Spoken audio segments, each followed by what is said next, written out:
Dans le paysage politique français, peu de figures incarnent avec autant de vigueur la passion idéologique et l'engagement militant que Jean-Luc Mélenchon. Originaire d'un territoire marqué par les croisements culturels, cet homme a tracé un parcours jalonné de combats pour la justice sociale et de prises de position audacieuses qui ont divisé l'opinion. Sa carrière, étalée sur plus de 5 décennies, passe des bancs universitaires aux hémicycles européens, en passant par des campagnes présidentielles intenses. Connu pour son éloquence oratoire et sa défense farouche des classes populaires, Mélenchon s'est imposé comme un pilier de la gauche radicale, influençant des générations de militants.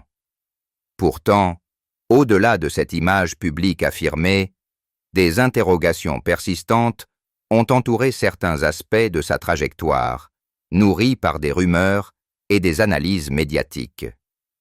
Récemment, lors d'une entrevue diffusée en direct qui a captivé l'attention nationale, le politicien a choisi de lever le voile sur un élément de sa vie que le public soupçonnait depuis des années. Son recours discret à des conseillers spirituels pour guider ses décisions stratégiques.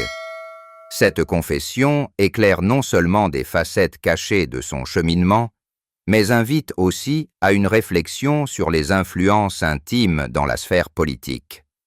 En explorant ses débuts, nous pénétrons dans les racines qui ont forgé sa résilience, posant les bases pour comprendre comment un septuagénaire continue d'animer les débats contemporains.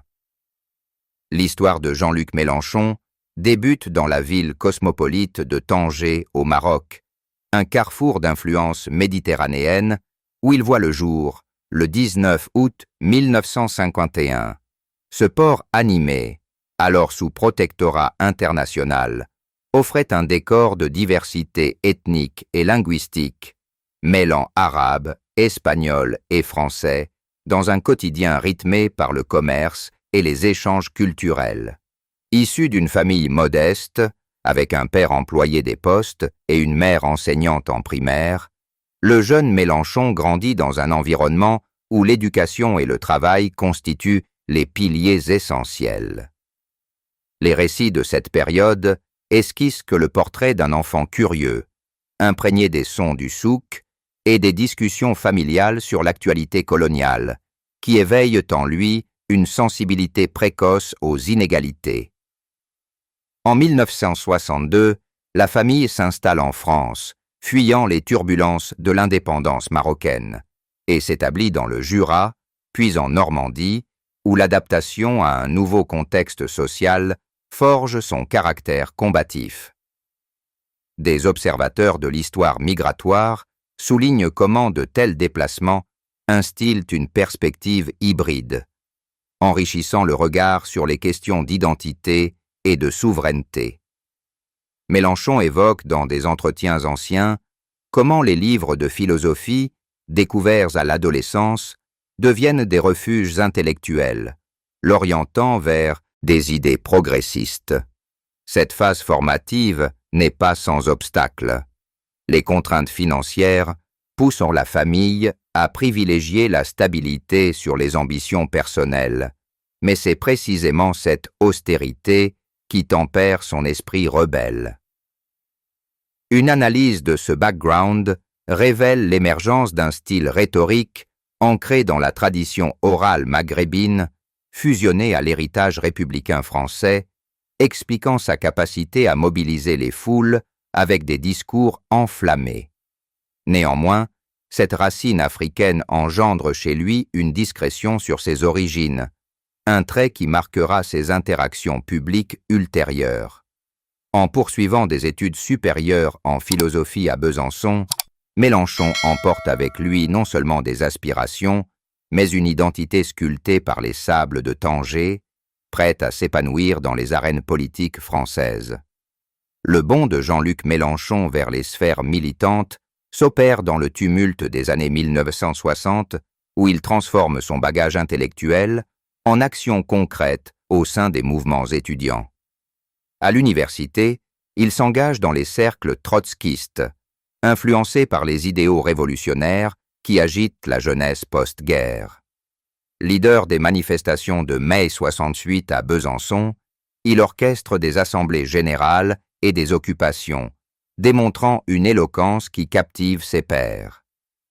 Après un bref passage comme enseignant et journaliste sous divers pseudonymes, il intègre le Parti socialiste en 1976, séduit par la figure de François Mitterrand et son programme unitaire. Des archives partisanes décrivent cette époque comme un tourbillon d'activités, où le jeune militant gravit les échelons locaux, devenant conseiller municipal à Massy en 1977. Ses collaborations avec des figures socialistes amplifient son rayonnement, lui permettant d'explorer des thématiques comme l'éducation et les droits des travailleurs. Un examen de son parcours initial met en lumière une évolution doctrinale, des positions radicales vers un réformisme tempéré, reflétant les compromis internes au PS. Influence de penseurs comme Trotsky ou Gramsci modèle ses analyses, intégrant des éléments de marxisme dans des propositions concrètes. Cette montée en puissance s'accompagne de tournées régionales, de l'Essonne à la Seine-Saint-Denis, où sa présence charismatique le positionne comme un orateur accessible. Des commentateurs politiques notent que son succès repose sur une authenticité brute, évitant les pièges de la bureaucratie partisane. Toutefois, cette progression rapide suscite des jalousies et des spéculations sur ses méthodes, jetant les bases de controverses futures quant à ses influences cachées. En s'affirmant dans les années 1980 comme un leader mitterrandiste, Mélenchon accumule non seulement des mandats, mais tisse un réseau d'alliances au sein de la gauche, préparant le terrain pour des phases plus affirmées de son engagement. Une fois ancré comme une voix influente de la gauche française, Jean-Luc Mélenchon entre dans une période de consolidation au sein du Parti socialiste durant les années 1980 et 1990, où ses contributions deviennent synonymes de fidélité idéologique et d'innovation programmatique. Élu sénateur de l'Essonne en 1986, il s'investit dans des commissions parlementaires, défendant des réformes éducatives et sociales qui marquent son mandat.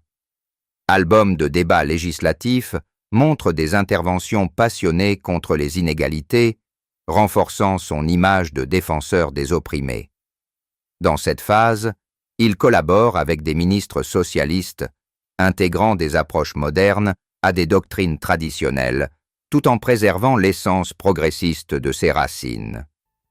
Ses prestations publiques, empreintes d'une énergie inépuisable, attirent des auditoires qui admirent non seulement son expertise, mais aussi sa constance face au vent contraire. C'est à cette époque que émergent les premiers murmures parmi observateurs et militants, des questions sur comment, malgré les pressions internes, il maintient une ligne radicale sans compromettre sa position. Des journalistes spécialisés en affaires partisanes observent que cette perception s'alimente de comparaisons avec des collègues plus modérés, tandis que Mélenchon projette une intégrité inébranlable. Ces affirmations d'alors mettent l'accent sur la discipline idéologique et l'étude approfondie, attribuant sa fermeté à une formation philosophique rigoureuse héritée de ses années formatives.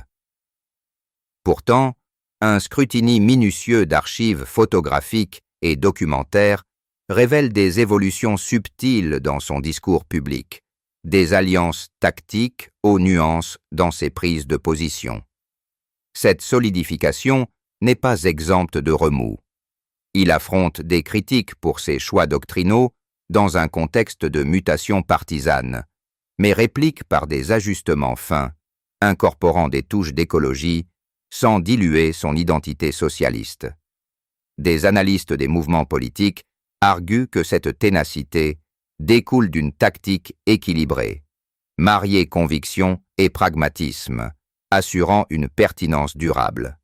Les soupçons initiaux, bien que ténus, sème des doutes qui s'amplifieront avec le temps, particulièrement lors de son passage à la maturité, interrogeant si derrière cette façade résolue se cachent des guidances spirituelles qu'il réfute catégoriquement dans les échanges médiatiques. Au-delà des tribunes enflammées et des applaudissements militants, l'existence privée de Jean-Luc Mélenchon forme un tableau de liens familiaux et de défis discrets qui ont sculpté sa vision du monde. Marié brièvement dans les années 1970, il devient père d'une fille, Marilyn Mélenchon, qui grandit à l'ombre d'un père engagé, avec des efforts délibérés pour préserver une sphère intime. Cette relation, forgée dans les premiers temps de sa carrière, représente un socle émotionnel, lui permettant de traverser les tempêtes partisanes avec un appui constant. Des témoignages d'entourage dépeignent des soirées familiales où les débats intellectuels coulent librement, avec Mélenchon improvisant des leçons d'histoire qui impliquent tous, cultivant un climat de curiosité partagée. Néanmoins, l'équilibre entre engagements nationaux et devoirs domestiques engendre des frictions invisibles. Rétrospectivement, on discerne comment cette binarité inspire des thèmes introspectifs sur la solidarité et le sacrifice dans ses écrits. Des spécialistes en psychologie des figures publiques relèvent que de tels personnages font face à un dilemme perpétuel, la visibilité contre la confidentialité, aboutissant souvent à une apparence de perfection. Sa fille, adulte aujourd'hui, a tracé un chemin indépendant, explorant des domaines créatifs qui font écho à l'héritage paternel, sans le reproduire fidèlement. Cette facette personnelle inclut des instants de retrait, comme des pauses temporaires pour se recentrer sur les proches, que l'opinion interprète parfois comme des signes d'usure. En scrutant sa dynamique conjugale passée, on perçoit une association fondée sur le respect mutuel, où les partenaires offraient des vues ancrées contrastant avec le tumulte politique. Pourtant, l'attention médiatique exacerbe les rumeurs sur ses habitudes, insinuant que la famille masque des influences ésotériques.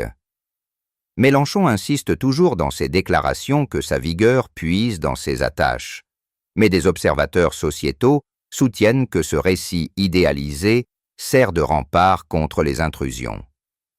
Essentiellement, sa vie intime illustre le prisme humain de la notoriété, où chaque choix relationnel s'entremêle à l'image collective, nourrissant des conjectures qui aboutiront à des aveux ultérieurs.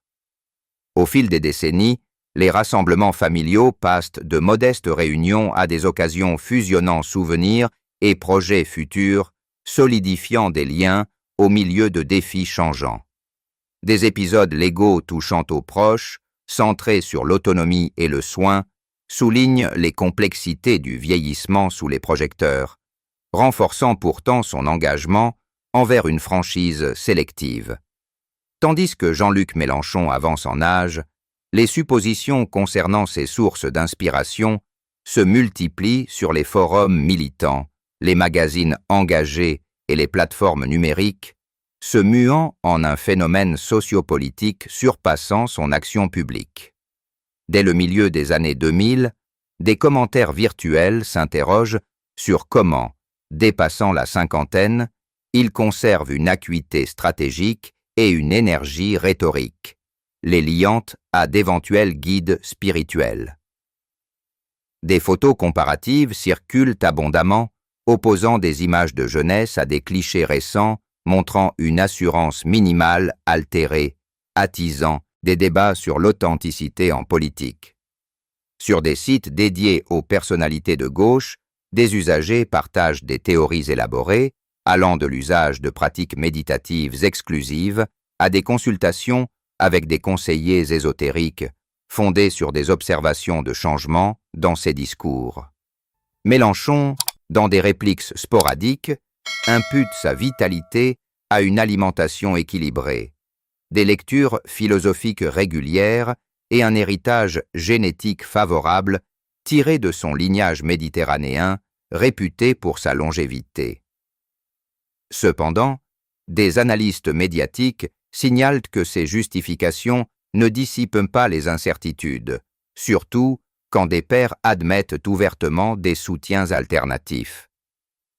Une étude sur la perception collective dévoile que de tels ragots reflètent des tensions sociétales sur les leaders politiques, où le vieillissement est perçu comme un frein. Des événements comme des apparitions en congrès, où son éloquence brille, ne font qu'intensifier l'examen. Par exemple, lors d'un meeting en 2017, son allocution vibrante génère des titres spéculant sur des aides mystiques. Des experts en sciences occultes avancent que des signes comme une symbolique renforcée suggèrent des pratiques, bien que sans preuve. Cette vague de présomption n'impacte pas seulement son image, mais affecte aussi les adhésions partisanes, avec certains sympathisants louant son mystère éternel, tandis que d'autres blâment une potentielle duplicité. Mélenchon garde un mutisme tactique, se concentrant sur des initiatives comme des alliances électorales qui consolident son héritage. Néanmoins, l'amoncellement de ces récits crée une pression tangible, pavant la voie pour un aveu qui résoudra des décennies d'ambiguïté et redéfinira ses liens avec les électeurs. De plus, dans les années post-2010, avec l'essor des réseaux sociaux, des vidéos virales de ses interventions montrent des zooms qui alimentent plus d'hypothèses, comme l'emploi de rituels quotidiens ou de mentors spirituels importés d'Orient. Des critiques en blog spécialisés décomposent ses interventions en plénière, notant comment son langage évolue pour dissimuler d'éventuelles inspirations non conventionnelles, tout en maintenant une apparence de rationalité. Cette mécanique engendre un sous-courant de partisans dévoués à démasquer les leaders, où Mélenchon devient un cas d'école, comparé à des icônes comme Gandhi ou Castro. Des sociologues pointent que ce phénomène traduit un virage culturel, où la clarté sur les motivations heurte les attentes de pureté idéologique. Dans des entretiens marginaux, des proches du politicien insinuent que le stress de ces allégations altère son équilibre émotionnel, menant à des retraites intermittentes de la scène publique. Pourtant, sa robustesse se manifeste dans des ventures parallèles, comme des publications sur l'écologie, où son rôle de penseur mature ne fait qu'aviver plus d'interrogations. Ce segment de suppositions croissantes n'est pas simple commérage. Il représente un miroir des insécurités collectives sur les sources de pouvoir, érigeant Mélenchon en emblème involontaire de la lutte contre l'opacité en politique de gauche. En approchant des 70 ans, les voix deviennent plus pressantes, avec des podcasts analysant son évolution doctrinale à travers des décennies de tribunes, culminant en une tension médiatique qui mènera inévitablement à la révélation.